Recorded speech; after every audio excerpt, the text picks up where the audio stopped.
Boa noite a todos. Que Jesus nos abençoe, nos ilumine e nos guarde sempre em paz. Eu preferiria continuar sentado ali ouvindo as canções que aqui estavam sendo cantadas com a alma do que estar cansando os ouvidos de vocês. Mas eu prometo que não passo de 3 horas a nossa conversa de hoje. A primeira parte. Mas vamos fazer com que essas próximas 3 horas transcorram como se fosse uma. 58 minutos. 55. Tá, 50 e não se fala mais nisso. Há uma lenda árabe, uma lenda sufi, da tradição sufi, que diz que um rei, muito enérgico, muito bravo, exigente, ele chamou um grupo de sábios do seu reino e pediu a eles que lhe desse uma resposta final sobre um assunto que lhe preocupava muito. E ele queria uma resposta definitiva. E perguntou aos sábios qual é o caminho para o céu e qual o caminho para o inferno. E os sábios não souberam dizer. Mas sabendo que o rei era um rei muito bravo, eles disseram ao rei: olha, num reino mais distante há um outro sábio, e esse sabe lhe dizer isso. E o rei então disse: eu vou até esse outro reino. Reuniu a sua comitiva, transpôs os limites do seu reino, entrou no reino vizinho e foi até a casa do sábio, que morava numa montanha, e lá chegando, ele mesmo abre a porta sem se anunciar, e chega para o sábio e diz: olha, eu vim aqui, caminhei muito, não posso perder meu tempo, diga-me agora qual é o caminho para o céu, qual é o caminho para o inferno. E o sábio então disse a ele: quem é você? Ele disse: eu sou o rei. E o sábio disse: mas não do meu reino. E quem é você que entra na minha casa, abre a porta, não pede licença e vem me exigir alguma coisa? Saia daqui. E o rei, então, encolerizado, ele tira a espada e coloca no peito desse sábio e diz: fala-me agora. E o sábio respondeu para ele: esse é o do inferno. E o rei percebeu que se tratava de um ensinamento, e embaiou a espada e pediu desculpas ao sábio, e humildemente se sentou e disse: ensina-me. E ele disse: esse é o do céu. O caminho nós é que escolhemos, nós é que fazemos a estrutura da nossa vida, nós é que vamos determinar que rumo queremos seguir. E quando falamos dessa parte, desse aspecto simbólico, obviamente, já que céu e inferno não são lugares, não existem dessa forma que muitos concebem, mas quando trabalhamos com essa ideia, nós trabalhamos com estado de espírito, com estado de alma. E o nosso estado de espírito, nosso estado de alma, ele sempre depende das escolhas que nós fazemos. Ele sempre depende dos caminhos que nós queremos escolher. A nossa vida não é uma ação para conosco, é uma reação para conosco. A vida reage da forma que nós agimos dentro dela. A vida, ela não nos dá nada, senão a devolução daquilo que nós mesmos ofertamos a ela.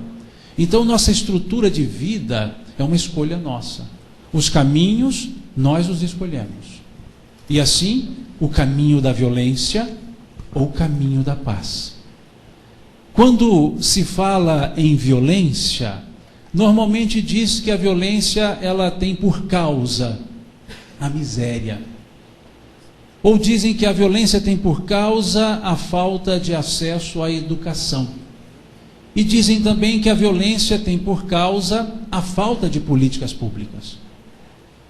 Mas quando se fala em causa, causa é algo que sempre gera o mesmo efeito. causa não pode gerar efeitos diferentes. Então perguntemos melhor se realmente a causa da violência está na miserabilidade, na miséria. Porque se a causa da violência é a miséria, todos os que passam pela miséria deveriam ser violentos. E nem todos são violentos. Nem todos que passam por necessidades materiais são violentos. E por outro lado, todos que vivem na abastança deveriam ser pacíficos. E no entanto, muitos são violentos. Então não pode ser causa. Se a causa da violência é a falta de acesso à educação, todos os analfabetos deveriam ser violentos. E não são. E todos os altamente alfabetizados não poderiam ser violentos. E muitos são. Então também não pode ser causa. Se a causa da violência é a falta de políticas públicas, sociedades que são plenas de políticas públicas perfeitas não poderiam ter atos violentos. E têm. E sociedades que vivem em dificuldade, com falta de política pública bem estruturada, deveriam todas essas sociedades serem violentas. E não são. Esses elementos não são causa. No ano de 2000, houve um fato ocorrido no Rio de Janeiro, que foi o sequestro de um ônibus urbano da linha 174. E esse sequestro culminou com a morte de uma pessoa, de uma professora, e culminou também com a morte do sequestrador, do assaltante. E foi um fato noticiado e muito na época. E observaram que aquele assaltante era um dos sobreviventes da chacina da Candelária, do ano de 93. E aí fizeram uma associação, que a vítima da violência causou a violência. Então, que a violência também era causada pela própria violência. Só que nós tivemos mais de um sobrevivente da chacina da Candelária. E os outros sobreviventes não assaltaram nenhum ônibus. E os outros sobreviventes não agiram com violência. Então não foi o fato da violência que gerou a violência. Então esses elementos são fatores propiciadores, que se associados à índole, geram um aspecto de violência. Porque a violência é uma decisão pessoal. Da mesma forma, a paz, a atitude de paz, é uma decisão pessoal. O que é a paz? Nos fala o Espírito Emmanuel, no livro Fonte Viva, no capítulo 136. A paz é decorrente da quitação da consciência para com a vida. Veja que definição mais emanuelina. É a cara de Emmanuel. A paz decorre da quitação da consciência para com a vida.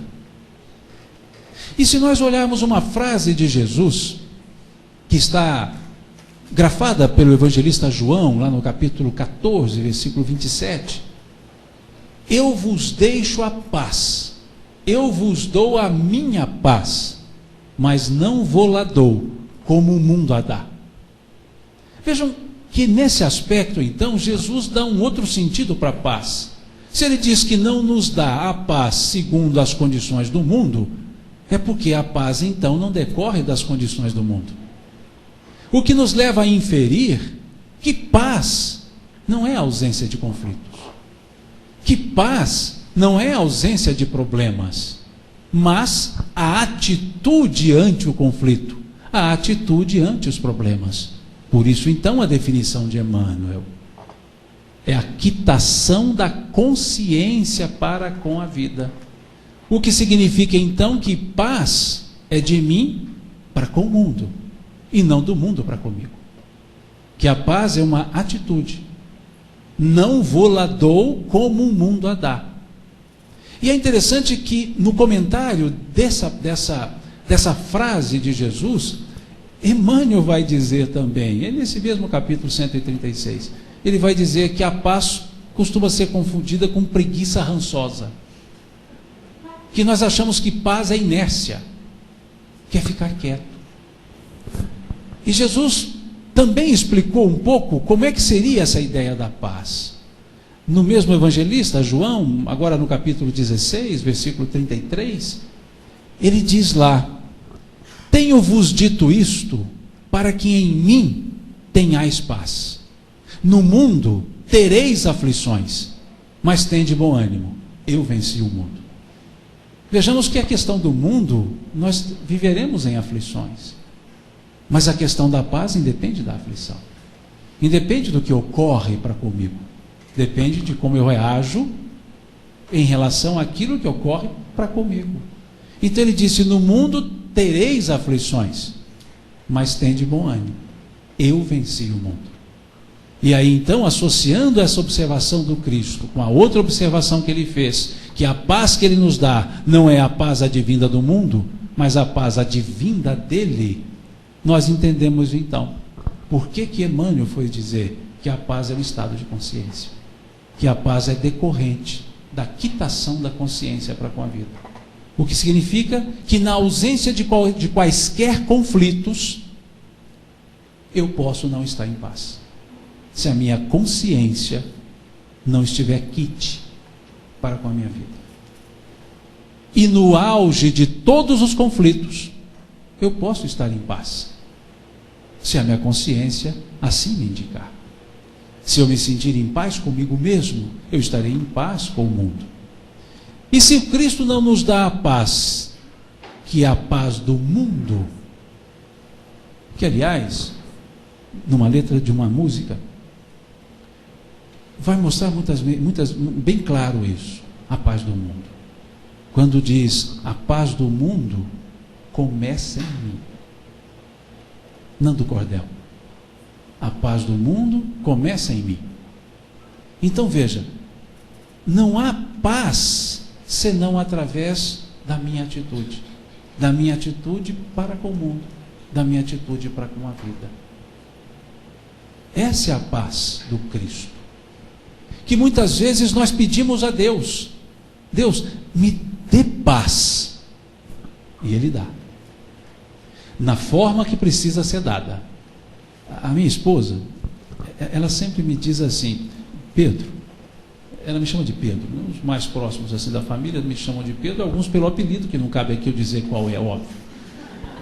Mas ela fala assim: Pedro, cuidado com o que você pede para Deus, porque Ele dá do jeito dele.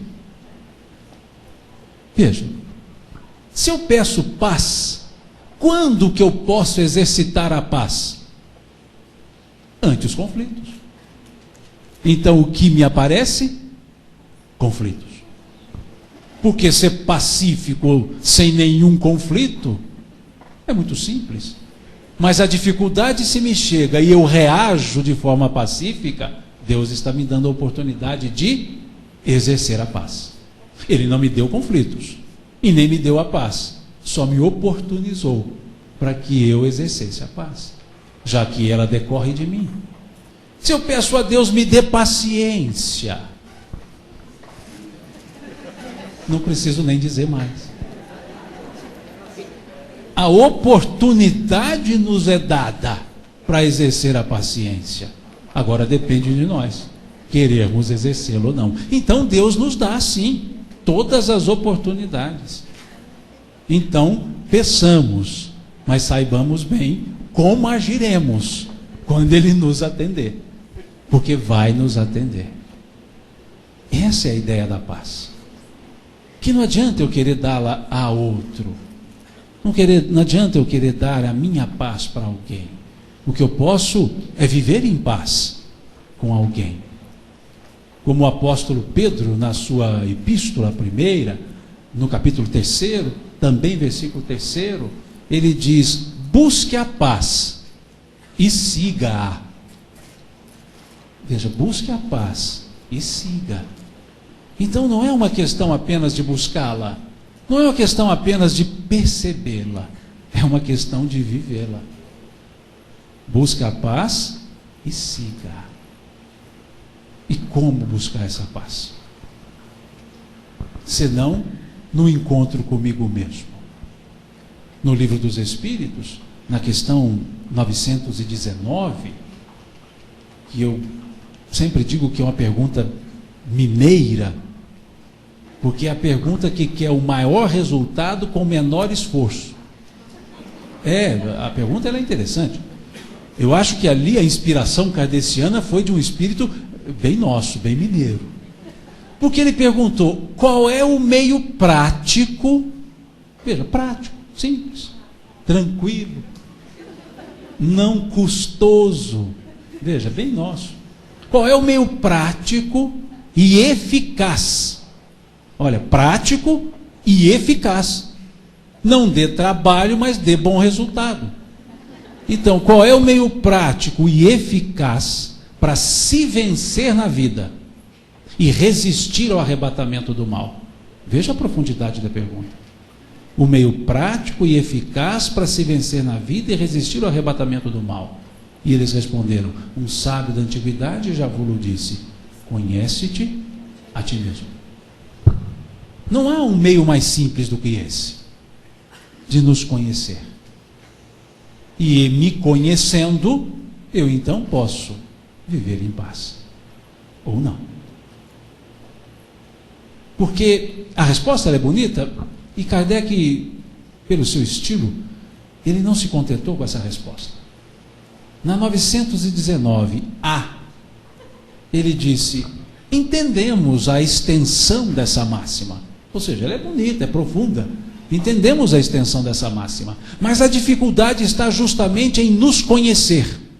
Como fazer? Ou seja, agora não tem meio termo. Como que eu faço isso? E o Espírito Agostinho, Santo Agostinho, respondeu, uma resposta de 1,5 páginas, que fica como dever de casa. Mas ele diz, fazei o que eu fazia quando entre vós vivia. Todas as noites, ao recolher para o meu leito, para o sono reparador do corpo, eu passava o meu dia em revista. Olhava o que havia feito, com que intenção havia agido.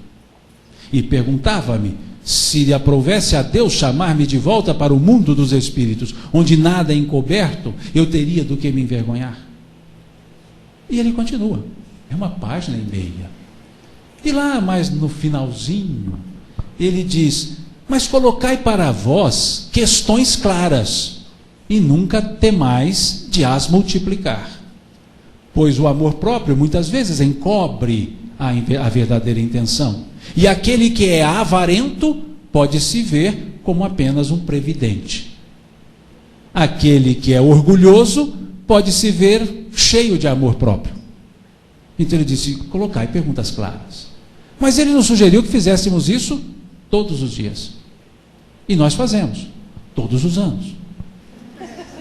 A maioria de nós fazemos o quê?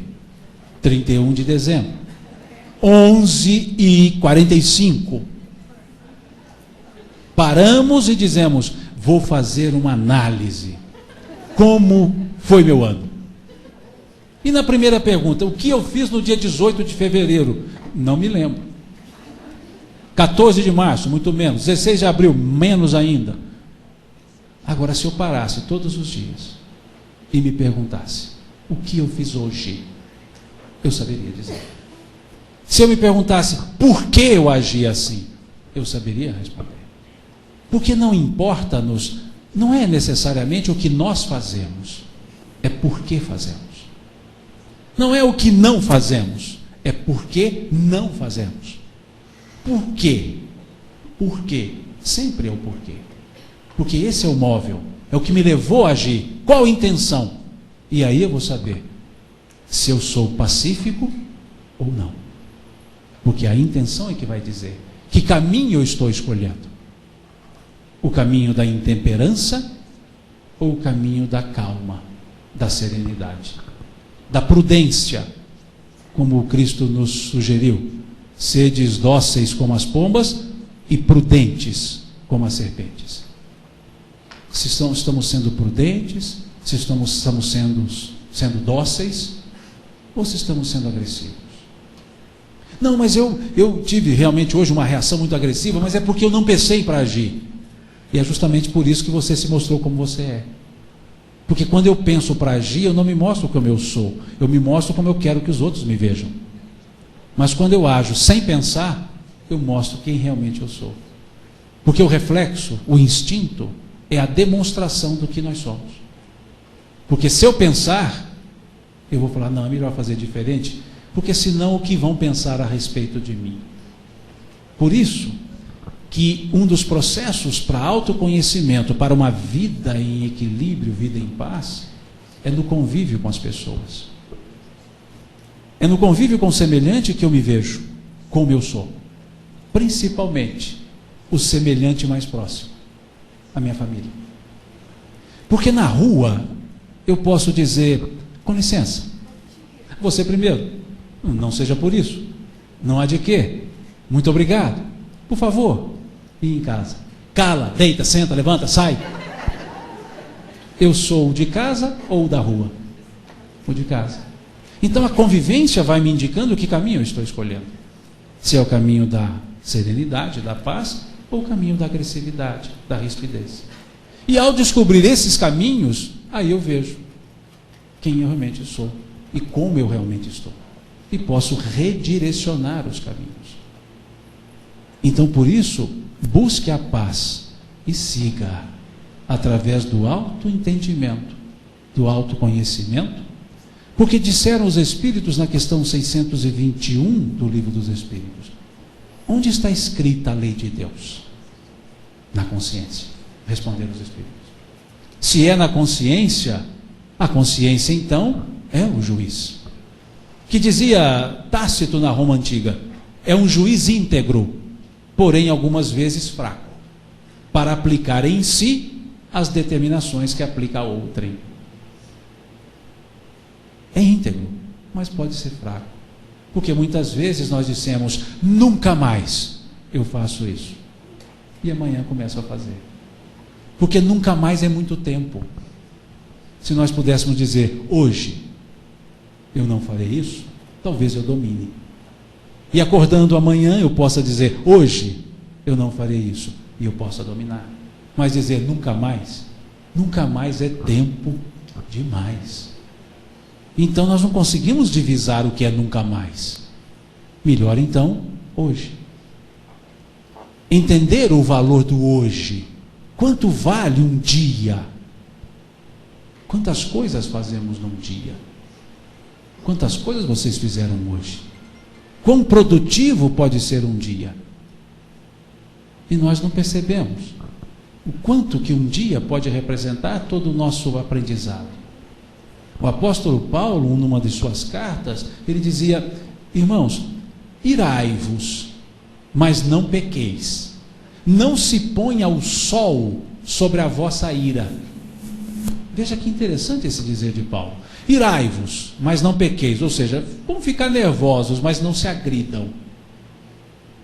Não se ponha o sol sobre a vossa ira. Não deixe o sol se pôr. Não deixe o dia acabar. E você ainda nervoso. Acalme-se antes que o dia acabe. Para que você possa dormir e acordar depois para trabalhar melhor. Não se ponha o sol sobre a vossa ira. Dê valor a um dia. Dizia o Cristo, não vos preocupeis com o dia de amanhã, pois o dia de amanhã cuidará de si mesmo. Basta a cada dia o seu próprio mal. Ele não nos disse, não vos ocupeis com o dia de amanhã. Ele disse, não vos preocupeis. Preocupação, ocupação antes da hora. E se eu me preocupo com o amanhã, eu não me ocupo com o hoje. E amanhã eu terei o problema de amanhã e o de hoje, que eu não resolvi. Basta a cada dia o seu próprio mal. Por várias vezes Jesus chamou a atenção de um dia. Na oração do Pai Nosso, como vemos lá no capítulo 5 do Evangelho de Mateus, capítulo 6 do Evangelho de Mateus, ele diz, o pão nosso de cada dia nos dai hoje.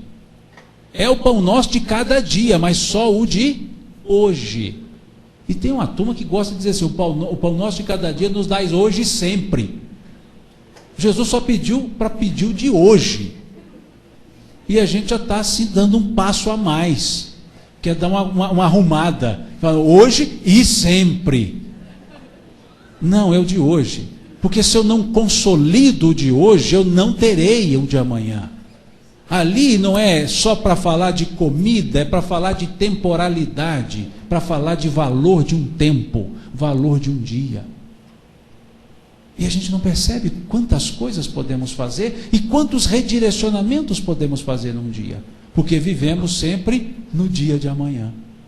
Vivemos atabalhoados, correndo. Temos até um ditado nosso, mineiro, que diz que o homem nasce, cresce, corre, corre, fica velho e morre. Ele não vive. Ele passa pela vida e não valoriza a própria estrutura de vida que ele tem. Ele não valoriza as conquistas. Ele não valoriza o tempo. E por que não valoriza o tempo? Porque fica medindo o tempo. E tempo não se mede.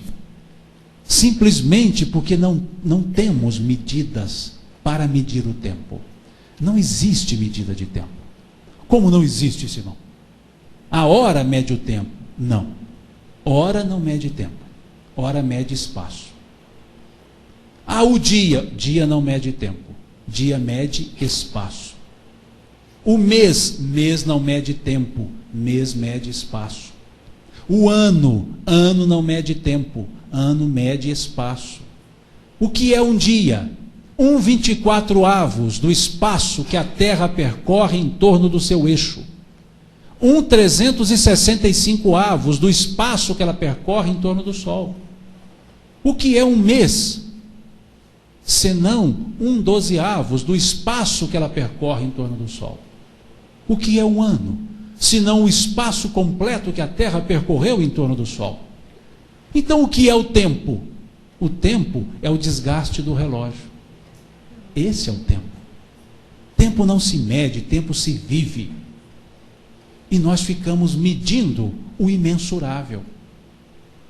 E aí então não sentimos o próprio tempo. E por não senti-lo, não o vivemos. E por não vivê-lo, ficamos na ansiedade. Ficamos no corre-corre. Ficamos na agitação. Sempre olhando para o tempo, quando na verdade eu deveria estar vivendo o tempo, aproveitando o tempo, dando valor ao tempo. E dar valor ao tempo é dar valor nas pequenas coisas que vão acontecendo. Porque a nossa vida é a somatória dos diversos momentos que nós temos na vida. E aquele que não valoriza o momento, não consegue entender a vida. Aquele que não dá valor à parte, não consegue entender o todo. E por não entendermos, disseram aqui da reencarnação, 80% foi dito aqui, creem na reencarnação, mas nós só temos uma vida. Nós não temos mais de uma vida. O que nós temos são várias encarnações, mas vida eu só tenho uma. Desde que fui feito por Deus, há de infinito, há de eterno, eu tenho a mesma vida. Porque vida não é sinônimo de encarnação. Encarnação é parte da vida, mas não é a vida. E é por isso que nós somos reencarnacionistas, mas vivemos como se não fôssemos. Porque não entendemos que isso aqui que eu estou passando não é minha vida, é uma parte dela. Porque eu sou o mesmo ser. Conforme vemos no artigo 16 do capítulo 7 do livro Céu e Inferno, Código Penal da Vida Futura. Lá no artigo 16 diz que as encarnações são solidárias, porque pertencem ao mesmo espírito. Então nós só temos uma vida que não tem fim. E ela não tendo fim, ela não é isso. Isso é parte dela. Então, o que eu passo nessa encarnação é uma etapa da minha vida. E a minha vida é feita por várias etapas, encarnado e desencarnado, indo e vindo, mas tudo dentro da vida. Porque se eu disser que eu tenho mais de uma vida, eu sou mais de uma pessoa. E eu não sou mais de uma pessoa, eu sou a mesma pessoa. O mesmo espírito que troco de nome, troco de vestimenta. algumas vezes com vestimentas boas, outras não tão boas, algumas vezes muito encarnado, outras vezes pouco encarnado, outras vezes, mas sempre o mesmo Espírito, e não esperando que fiquemos do mesmo jeito. Então, se eu não tenho um conceito de imortalidade, porque dizemos somos imortais e falo que eu tenho mais de uma vida, então eu não sou imortal. Então eu sou imortal, e se eu sou imortal eu só tenho uma vida. E se eu tenho só uma vida, isso aqui não é a minha vida, é parte dela. E isso é fundamental. Porque eu não sou desse mundo, e vocês também não. Embora gostemos muito dele, mas não somos daqui. Se não somos daqui e está dito que a felicidade não é deste mundo, e nós também não somos deste mundo, então não temos que nos preocupar com isso. A felicidade não é deste mundo, nós também não somos deste mundo, então a felicidade é nossa, do mundo que nós somos, do mundo espiritual. O que nos leva a crer que felicidade não depende de ações externas materiais, que também depende de ações internas conscienciais. E um exercício muito simples, filológico: tudo que tem contrário acaba, porque o contrário aparece. Por que nós temos o escuro? Porque existe o claro. E quando que vem o escuro? Quando acaba o claro. E quando vem o claro? Quando acaba o escuro. Por que aqui está claro? Porque não está escuro. Então há processos dicotômicos, ou seja, contrários. E quando existe um contrário, logicamente acaba, porque o contrário aparece. E o contrário acaba porque o outro contrário aparece. Por que algo é seco? Porque não é molhado. E quando ele deixa de ficar seco? Quando ele fica molhado. Então quer dizer que ele pode deixar de ser seco? Pode, quando ele ficar molhado. E quando ele pode ficar seco? Quando deixar de ficar molhado. Não existe nada molhadamente seco, secamente molhado. Ah, tem úmido é molhado, não é seco. Ah, penumbra é escuro, não é claro. Então veja, tudo que tem contrário acaba. Qual é o contrário de vida? Morte. Como é que fica nascimento? Morte é contrário de nascimento. Morte não é contrário de vida. Nasce, morre. Morre, nasce. Veja. Então vida não tem contrário. Se vida não tem contrário, quando que ela acaba? Nunca. Eu sou vivo estando nascido ou estando morto. Eu sou vivo. Qual é o contrário de felicidade? E como é que fica a alegria? Tristeza é contrário de alegria. Não é contrário de felicidade. Tristeza é contrário de alegria. Eu estou triste. Fica tranquilo, você vai se alegrar. Eu estou alegre. Cuidado, você vai se entristecer. Porque elas são alternadas. Ninguém fica alegremente triste. Tristemente alegre. Então elas são contrárias uma à outra. Por isso uma acaba e a outra surge. Qual é o contrário de felicidade? Infelicidade. O que é o prefixo in? Negação. Eu nego a felicidade, então não é contrário a ela, é apenas a negação dela, e ela continua existindo. Qual o contrário da palavra felicidade? Não temos. E se não temos, quando que a felicidade acaba? Nunca. Felicidade não acaba, vida não acaba. Qual é a tônica da vida? A felicidade. Duas coisas que nunca perderemos. Somos felizes, estando alegres ou estando tristes. Somos felizes. E eternamente vivos. Então, por isso, a felicidade é a tônica da vida. E eu posso me basear em quê? Na questão 614 do Livro dos Espíritos, que se fala da lei natural. O que se entende por lei natural é a única e verdadeira lei criada por Deus para a felicidade do homem. E o homem só é infeliz quando dela se afasta. Veja, o homem é infeliz. Por que ele é infeliz? Porque ele negou a felicidade. De que forma? Afastando-se da lei natural, afastando-se da lei de Deus. E se ela é de Deus, Deus é imutável, sua criação é imutável. Deus é eterno, sua criação é eterna. Então não tem como ter fim. E nós ficamos reclamando que a felicidade não é para nós. Ela não é para nós, ela já está em nós. Porque felicidade também é estado de consciência. Como vemos numa música, numa letra de uma música lá do coral Terezinha Flores, da Casa do Caminho, lá de Araxá. Se não me engano, a autoria do Alexandre. Ele dizia: felicidade é mudança interior consciência tranquila, saúde, trabalho e amor. Então, vida, felicidade, nós sempre a teremos. As teremos em abundância. E os caminhos que escolhermos determinarão se estamos na violência ou na paz. E não é por falta da felicidade, é por não querer compreendê-la. Como bem cantaram dois filósofos contemporâneos, o senhor Almir Sater e o senhor Renato Teixeira. Cada ser em si carrega o dom de ser capaz de ser feliz. É algo que eu trago em mim e não algo que eu busco para mim. Construir a felicidade em cima das pessoas é construí-la em bases frágeis. Porque as pessoas sempre nos frustram e nós sempre frustramos as pessoas. Eu não posso construir a felicidade em cima de alguém. Eu só posso construí-la em cima da minha consciência. É um estado íntimo. E aí, então, eu posso construir a minha estrutura de paz. E aí nós percebemos, no Sermão do Monte, em especial, nas bem-aventuranças. Porque Jesus fala-nos de duas bem-aventuranças muito semelhantes. A terceira bem-aventurança, ele diz, bem-aventurados os pacíficos. E a sétima bem-aventurança, ele diz, bem-aventurados os pacificadores. Veja que interessante. Há diferença em ser pacífico e ser pacificador. Por isso, o pacífico é a terceira, pacificador é a sétima. Tem que caminhar muito para pacificar. É preciso adquirir algumas virtudes para chegar a ser pacificador. Porque a recompensa de ser pacífico, qual é? Bem-aventurados os pacíficos, que algumas traduções está bem-aventurados os mansos. Qual é a consequência de bem-aventurados os mansos, bem-aventurados os pacíficos? Herdarão a terra.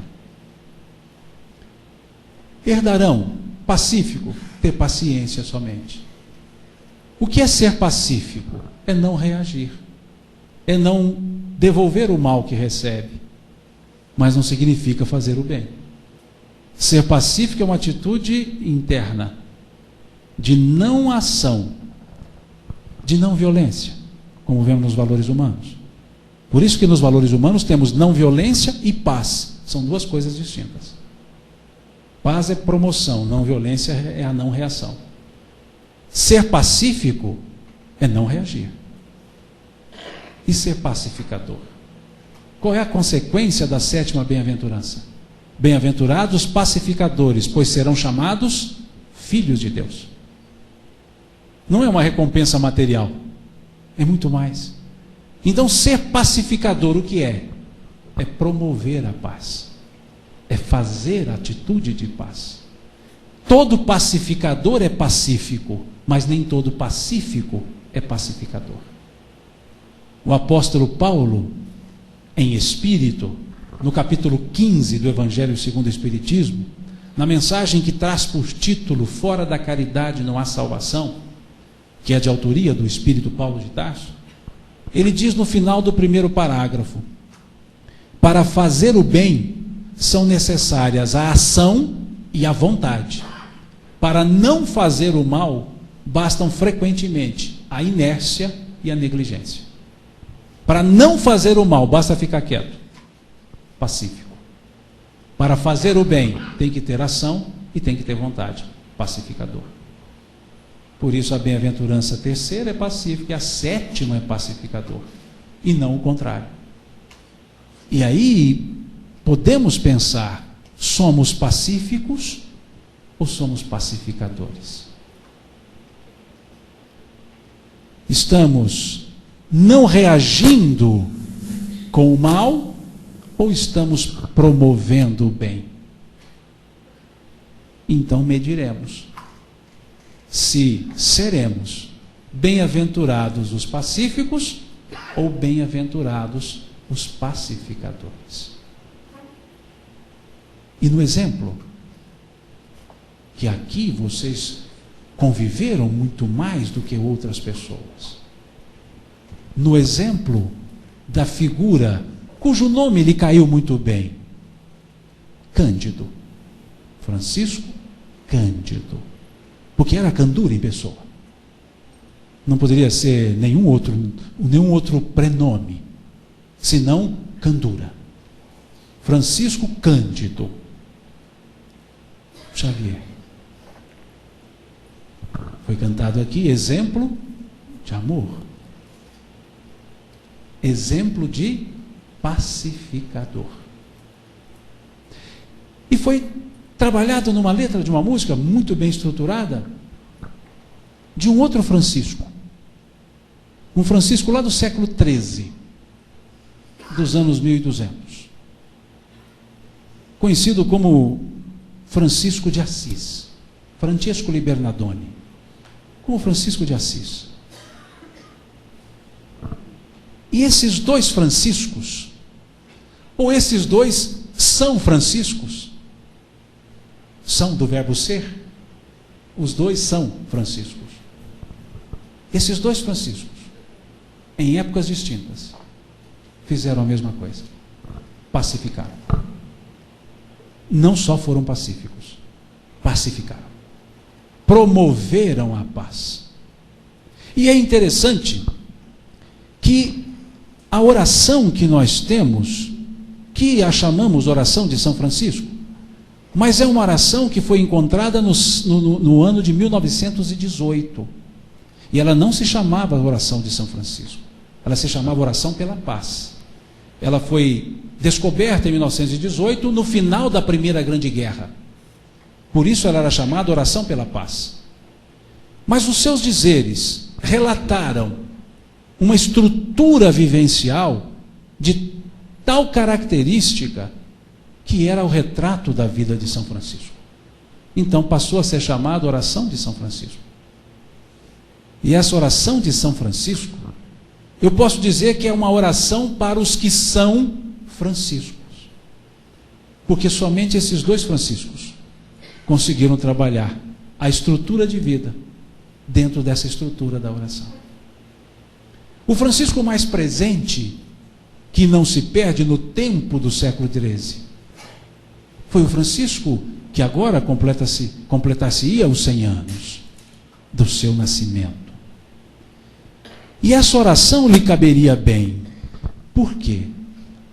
O autor da oração, que seja São Francisco, porque não se pode dizer que não foi ele. Pode-se dizer que a oração foi encontrada em 1918, mas não pode-se dizer que existia antes.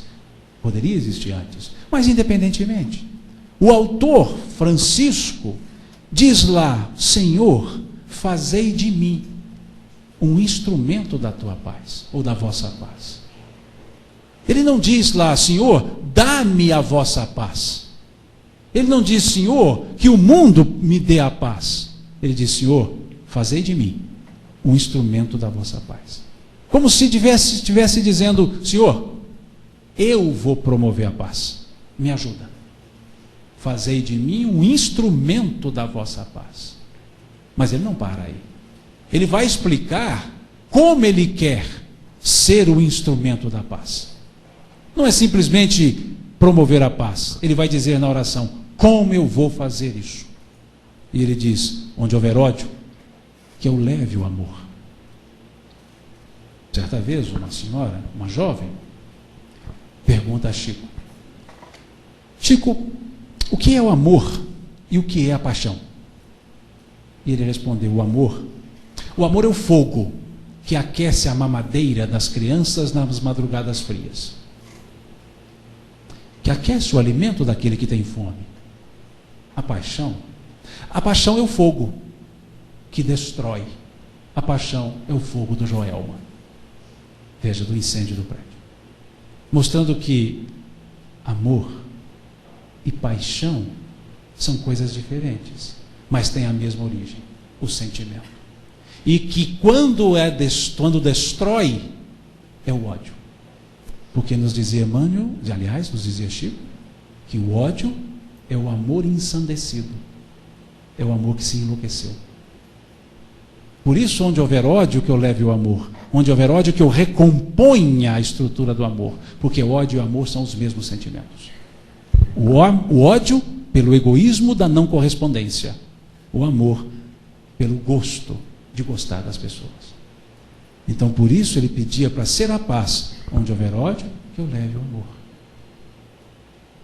Onde houver ofensa, que eu leve o perdão.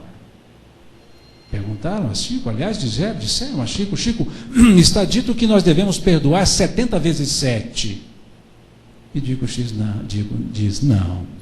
70 vezes 7 vezes cada falta que fizerem para com você. E não 70 vezes 7 a pessoa. Mostrando que perdão, ele não tem limite. Que o perdão acontecerá quantas vezes forem necessárias. E que o perdão, ele neutraliza a ofensa.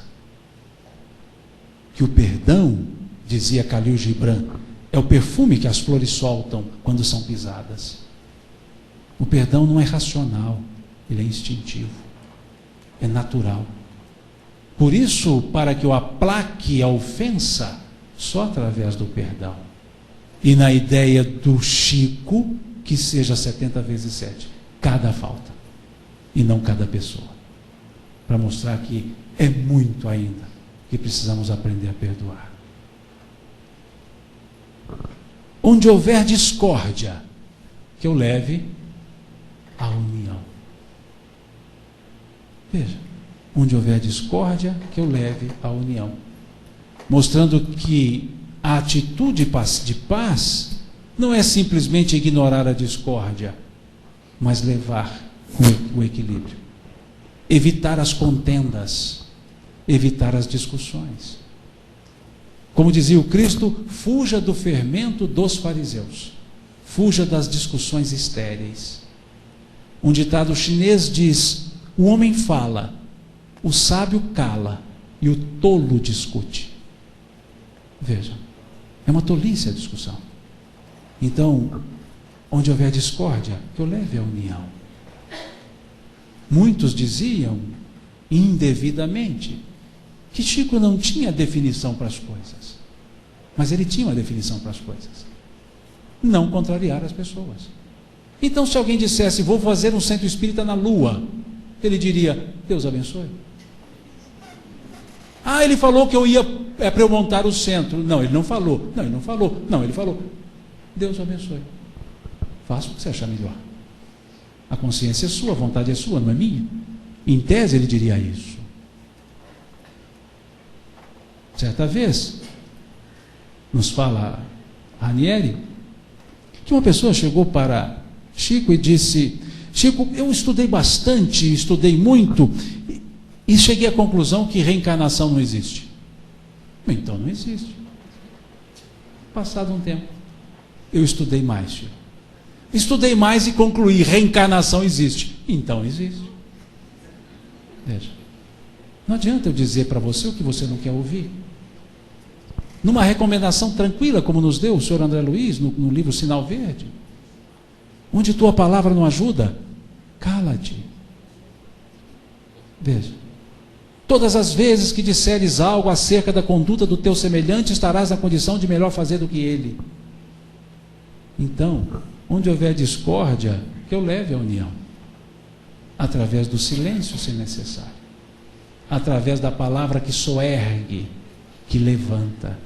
Não através da palavra que destrói, que machuca. O silêncio é algo muito útil. Na dúvida entre falar e não falar, é melhor não falar. Porque não falando, podemos falar depois. Falando, não adianta arrepender depois. Então é melhor não falar para falar depois, do que falar para se arrepender depois. E muitas vezes levamos a cisânia, levamos a discórdia, pelas nossas palavras impensadas, pelas nossas vontades. Então Chico não era em cima do muro. Ele sabia que cada pessoa carrega a sua responsabilidade e que a pessoa escolhe o caminho. E se errada, ele a conforta. Se certa, ele a aplaude, mas nunca a critica. Porque muitas vezes as nossas críticas são feitas a respeito de assuntos que mal sabemos. E dizia Kardec, na conclusão de número 1 do Livro dos Espíritos. São 9 conclusões.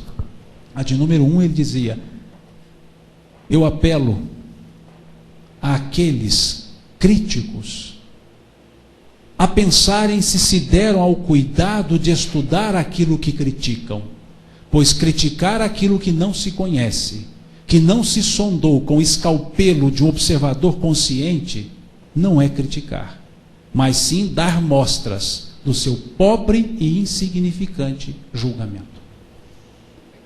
E assim nós fazemos muitas vezes.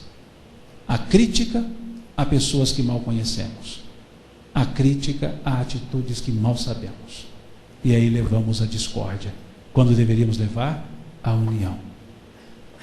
E onde houver dúvida, que eu leve a fé.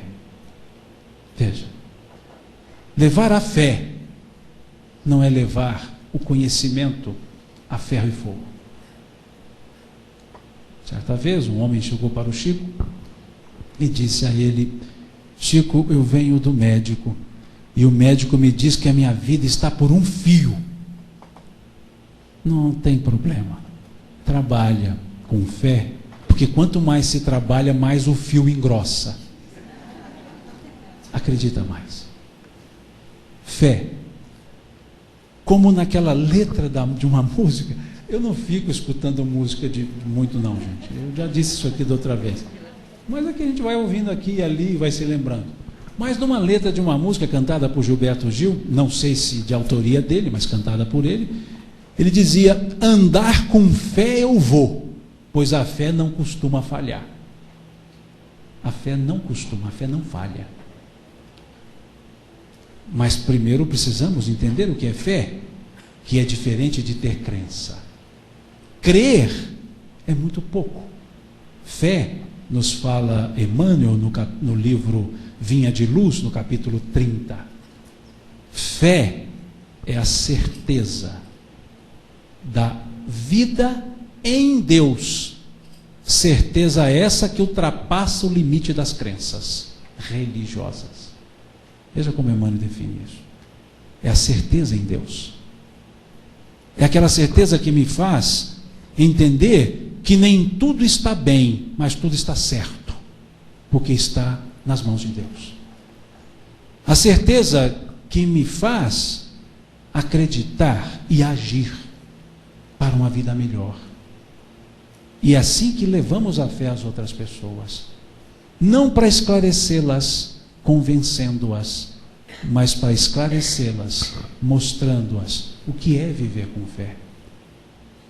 Dissemos isso aqui no ano passado, no congresso do ano passado.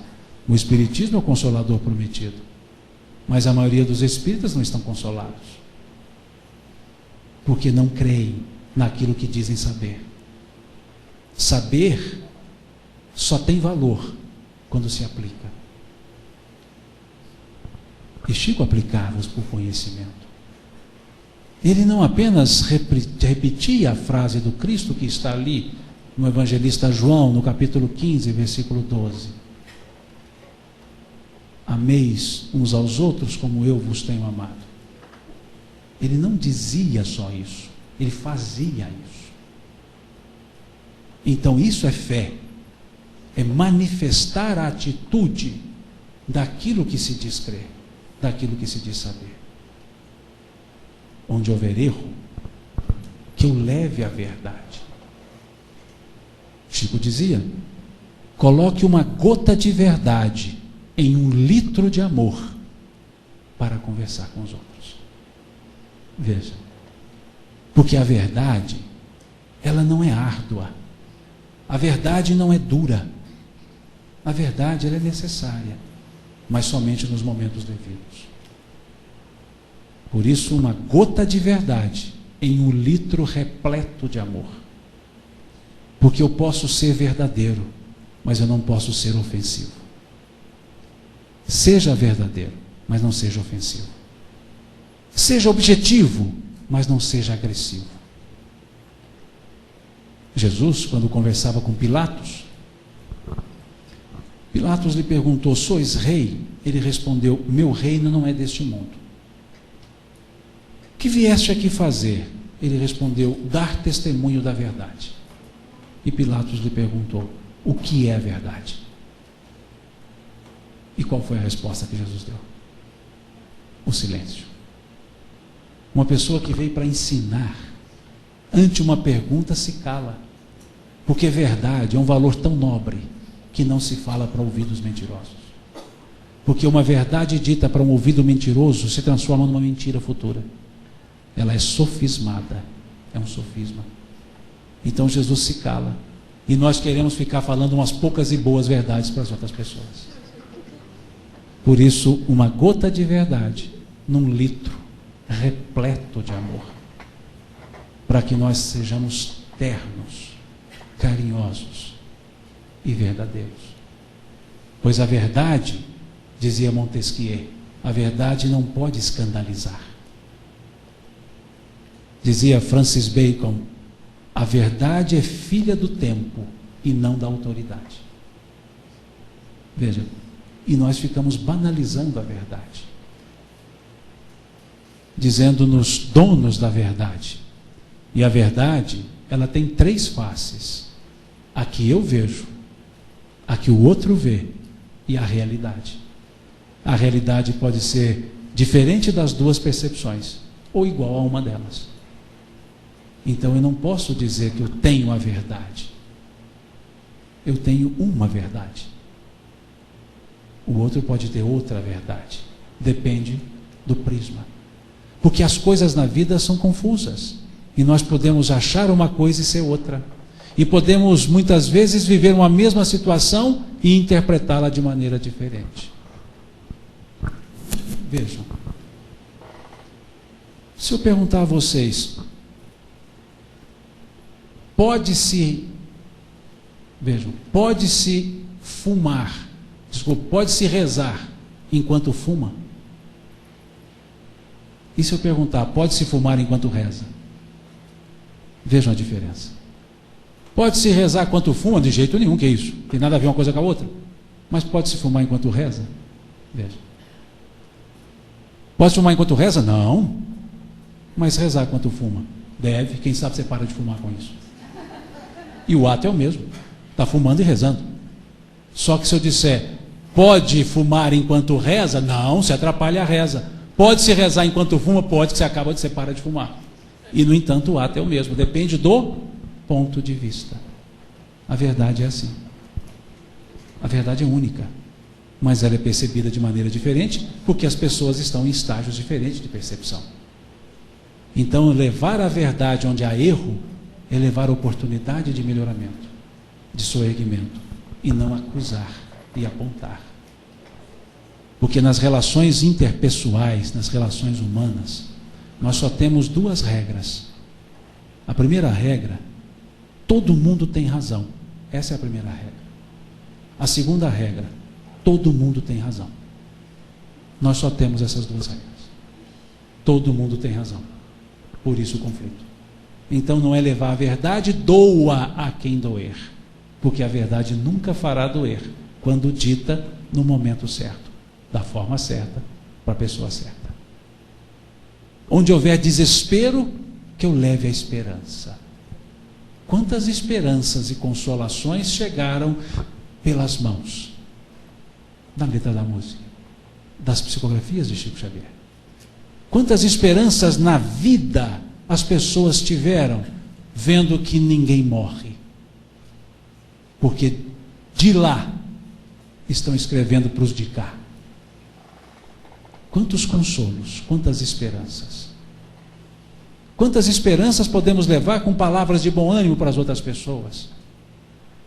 Que seja na nossa forma mineira, quando alguém chega assim desesperado e fala, está muito difícil, e aí você mineiramente diz o quê? Isso não é nada não, bobo. Porque mineiro é a única pessoa que xinga o outro e ele ainda agradece. Você fala, isso não é nada não, bobo. Ele fala, obrigado.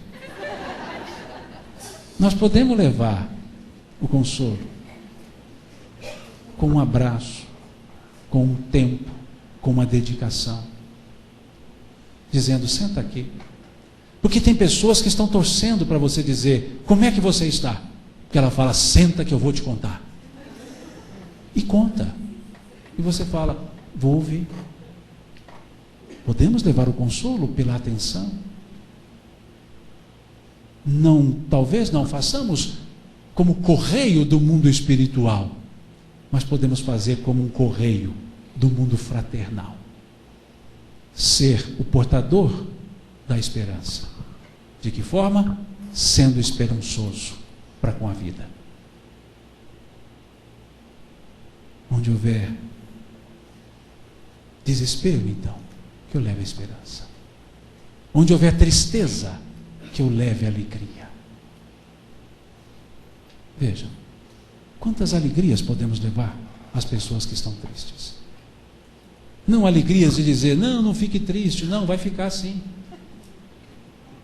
Mas perceber que estar triste não é ser triste. Estar é temporalidade, ser é essência. O ser é perene, o estar é temporário. Mas dizer, olha, como certa vez, a pedido de Chico, no momento de dificuldade, ele fala para que consiga, Emmanuel, uma mensagem de Maria para os seus dissabores. E a mensagem veio. Enorme. Isto também passa.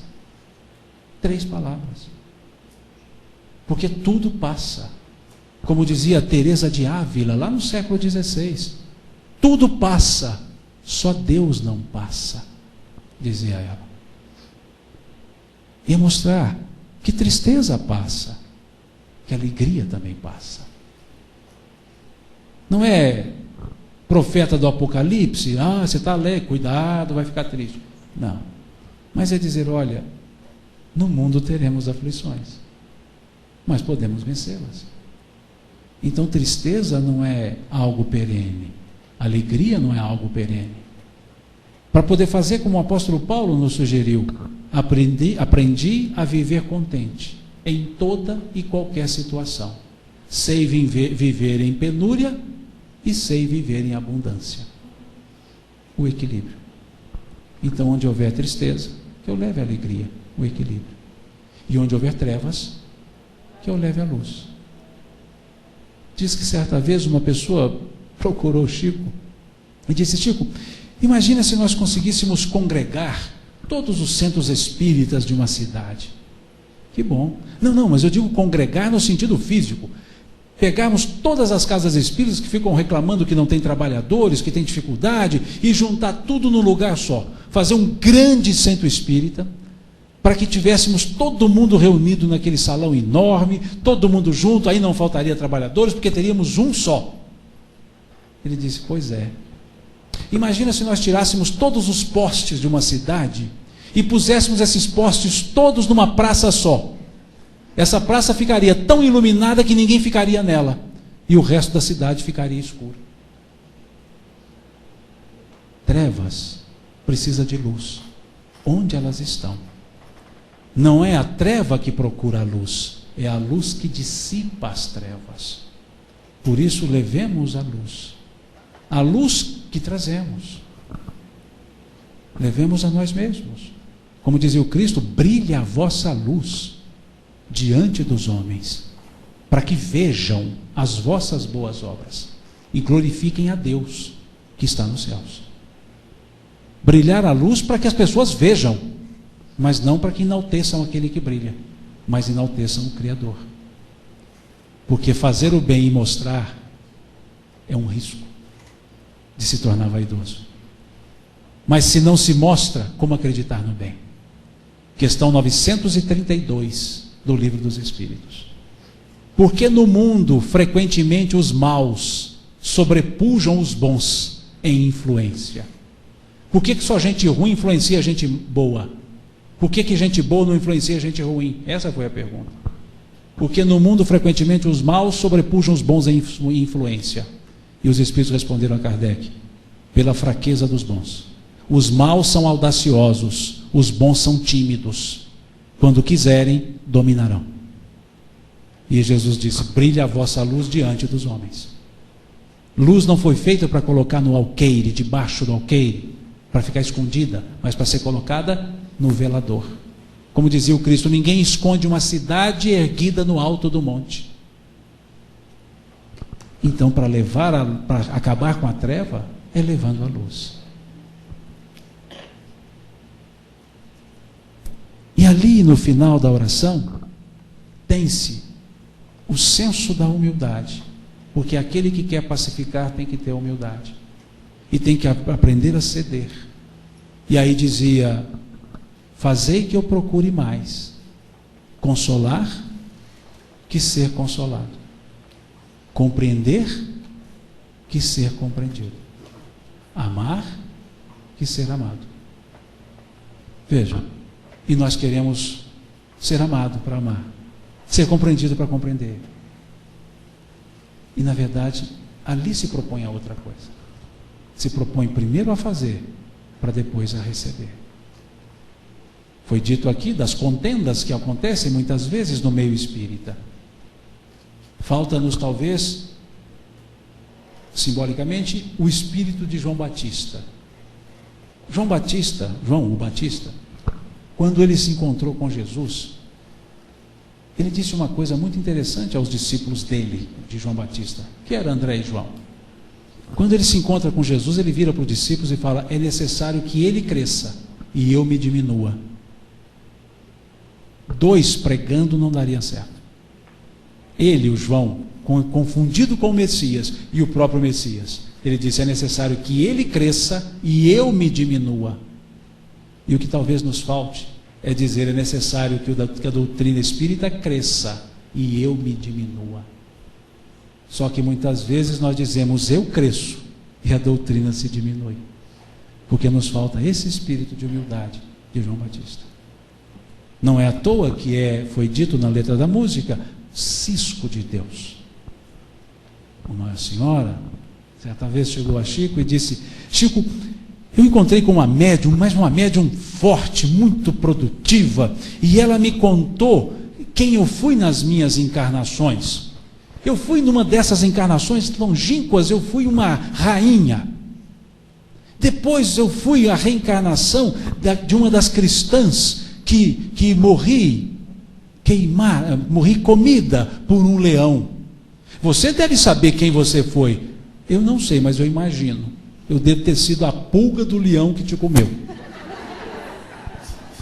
Veja, falta-nos o senso do lugar certo, onde nós ocupamos o lugar. Não vamos além e não fiquemos aquém. Assim, nós consolaremos antes de sermos consolados. Compreenderemos, como dizia Emmanuel: aquele que não está disposto a compreender não é digno de servir. Compreenderemos as pessoas e seremos compreendidos. E amaremos as pessoas para sermos amados. Pois na lei de causa e efeito dessa própria oração, é dando que se recebe, é perdoando que se é perdoado, e é morrendo que se vive para a vida eterna. Morrer para as coisas do mundo, para viver para as coisas do Espírito. Porque muitas vezes nos dizemos vivos, mas nos fazemos de mortos. Mortos para as desídias alheias, para desditas alheias, desculpe-me. Mortos para as necessidades alheias, mortos para a ajuda alheia, e nos dizemos vivos. Se vida é viver dentro de um corpo limitado e aprisionado, isso não é vida, isso é morte. Mas se morte é estar liberto, enxergando muito e agindo por todos, isso não é morte, é vida. E nós achamos que estamos vivos, fazendo-nos de morto. E é morrendo que se vive para a vida eterna. Deixai aos mortos, como disse o Cristo, o cuidado de enterrar os seus mortos. Nós somos os seres vivos, então vivamos. Exemplos vários nós temos. E se quisermos dizer: vamos levar a paz, pensemos nessa oração de São Francisco e observemos o Francisco que viveu essa oração no século XX e XXI em parte. E nós veremos se somos pacificadores de fato. Porque se eu digo orar essa oração, em tese eu deveria vivenciá-la. E se eu peço, fazei de mim um instrumento da vossa paz, e quero apenas ser pacífico, é como se eu não orasse essa oração. Porque ela é uma oração que me pede atitude, para que eu possa ser um instrumento da paz, e possa ouvir. Bem-aventurados os pacificadores, pois serão chamados filhos de Deus. E não foi à toa que o Cristo foi chamado de o Filho de Deus, porque ele era o pacificador. Havia um canto, não que eu tivesse ouvido esse canto, na comunidade cristã nascente, lá nos idos pós-Cristo, que eles cantavam Yahshua ben Miriam, Nassif Shalom, Jesus, filho de Maria, o príncipe da paz. Nassif Shalom, o príncipe da paz. E ele era o príncipe da paz, porque ele era pacificador. E por ser pacificador, foi chamado de o Filho de Deus.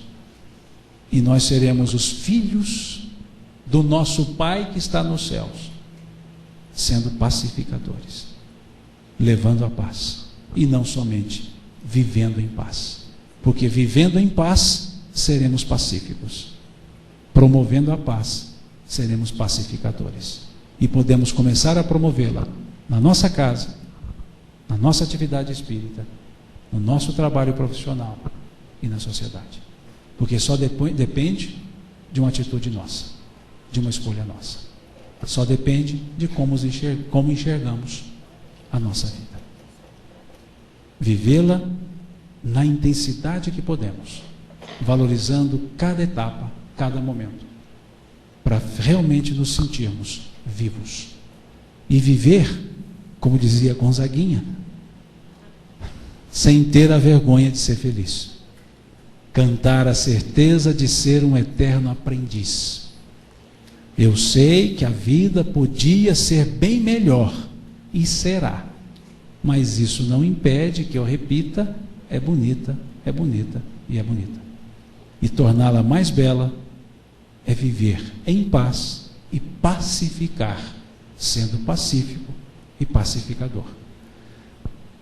Com essa paciência que vocês tiveram de ficar me ouvindo aqui esse tempo todo, e por essa paciência eu agradeço a vocês pelo carinho que nos convidaram, Raton, para estarmos aqui novamente.